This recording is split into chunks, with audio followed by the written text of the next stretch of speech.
Վերջին շրջանում Հայաստանում նկատելի է տարբեր մասնագիտական միավորումների, բիզնես ակումբների եւ ոլորտային շահեր ներկայացնող տարատեսակ այլ կառույցների աշխատանքի ակտիվացումը։ Մամուլում մշտապես կարելի է հանդիպել նմանօրինակ ակումբների, հասարակական կազմակերպությունների եւ ասոցիացիաների ներկայացուցիչների, որոնք բարձրաձայնում են իրենց ոլորտի խնդիրները, հանդես գալիս տարատեսակ առաջարկներով, քննարկումներ անցկացնում եւ այլն, նպաստելով իրենց ներկայացրած ոլորտի զարգացմանը, մասնագիտական համագործակցությանը եւ շահերի պաշտպանությանը։ Հայաստանում մասնագիտական միությունների դերը զգալի փոփոխությունների է ենթարկվում։ Եթե մինչև վերջերս դրանք ընկալվում էին որպես խորհրդային ժառանգություն, սոսկ ֆորմալ հարթակներ մասնագիտական համայնքների համար, ապա այսօր ականատես ենք նոր բովանդակային եւ ակտիվ մոտեցման ձևավորմանը։ Նոր տիպի մասնագիտական միությունները ոչ միայն փորձում են պաշտպանել իրենց անդամների շահերը, այլ նաեւ ձևավորել մասնագիտական միջավայր, ազդեցություն ունենալ ոլորտային օրենսդրության վրա եւ ապահովել գիտելիքի շրջանառություն մասնագետների միջև։ Նման միություններից է կառուցապատողների հայկական ասոցիացիա հասարակական կազմակերպությունը, որի նախագահ Գուրգեն Գրիգորյանը մեծ հետ զրույցում պատմել է իր ղեկավարած կառույցի մասին։ Ասոցիացիան հիմնադրվել է որպես իրավաբանական անձ դեռևս 2010 թվականին, սակայն ակտիվ գործունեությունը սկսել է ծավալել 2020 թվականից եւ 2020 թվականից իր շուրջ է համախմբել ոլորտի կարկառուն ներկայացուցիչների եւ այժմ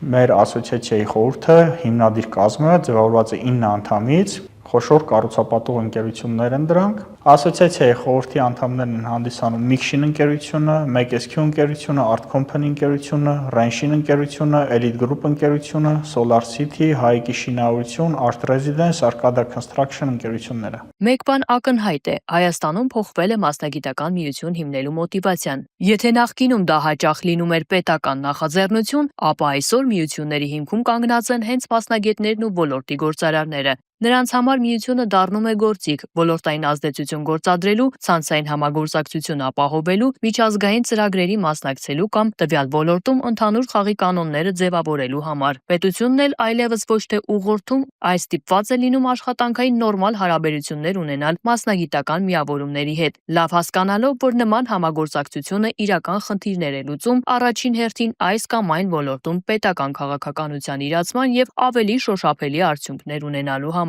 Հայաստանում մասնագիտական միությունների նոր մշակույթը կառուցված համագործակցության, նախաձեռնողականության եւ պատասխանատվության վրա ի վերջո նպաստում է ոչ միայն ոլորտների զարգացմանը, այլ նաեւ երկրի ինստիտուցիոնալ կայունությանն ու մասնագիտական կրթության բարձրացմանը։ Այսօր կարող ենք արձանագրել, որ պետություն մասնավոր երկխոսության կարևորագույն առանցքներից մեկը հանդիսանում է հենց ասոցիացիան։ Ինչու, որովհետեւ ասոցիացիայի կողմից ներկայացվող հարցադրումները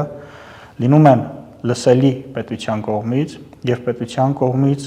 քայլեր են ձեռնարկվում բարձրացված հարցերի արդյունավետ լուծումների տեսանկյունից։ Բոլորովին վերջերս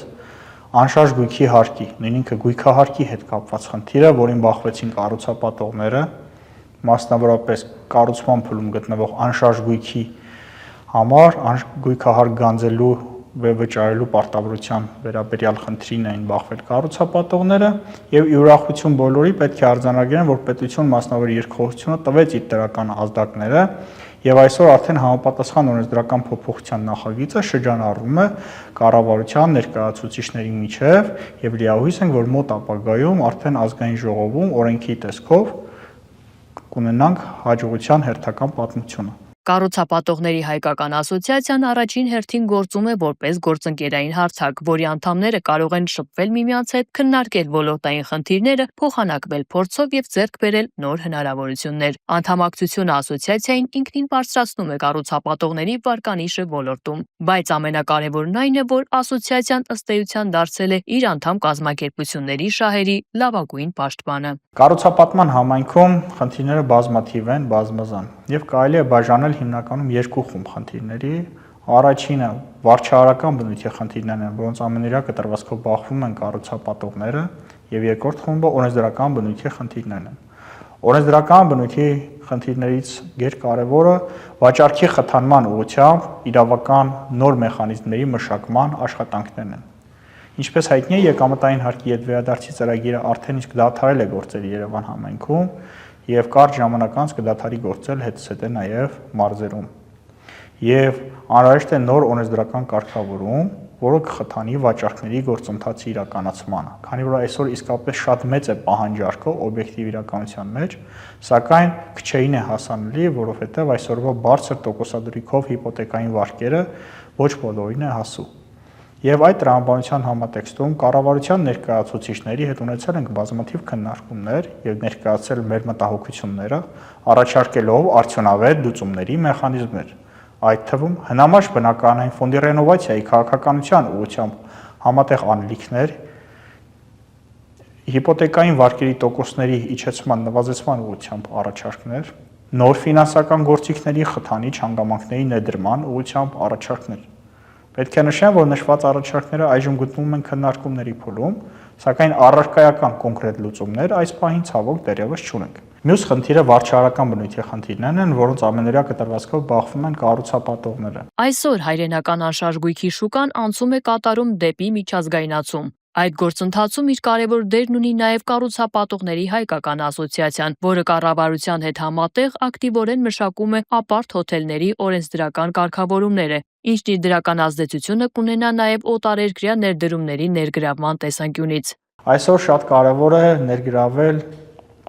դրսի գործընկերներին հայրենական քաղաքաշինական միջավայրում նոր զարթոնքներ ապահովելու համար։ Բազմաթիվ օտարերկրացիների եւ բազմաթիվ օտարերկրյա միջազգային հարթակներում մեծ հետաքրքրություն է նկատելի հայկական անշարժ գույքի շուկայի նկատմամբ։ Բոլորովին վերջերս Վրաստանում կազմակերպված միջոցառման շրջանակներում ներկայացնելով մեր հայկական քաղաքաշինական արտադրանքի եւ ներդրումային միջավայրի կարևորությունը, էական պայմանները, գրավչությունը, պարզվեց, որ բազմաթիվ օտարերկրացիների կողմից կա այդ հետաքրքրությունը եւ ձևավորվեցին գործարար նոր հարաբերություններ, կապեր, ինչը կարծում եմ առաջիկայում արդեն իսկ մարմնավորումը կստանա հայկական, տեղական անշարժ գույքի շուկայում նոր ներդրումների ներգրավման տեսանկյունից։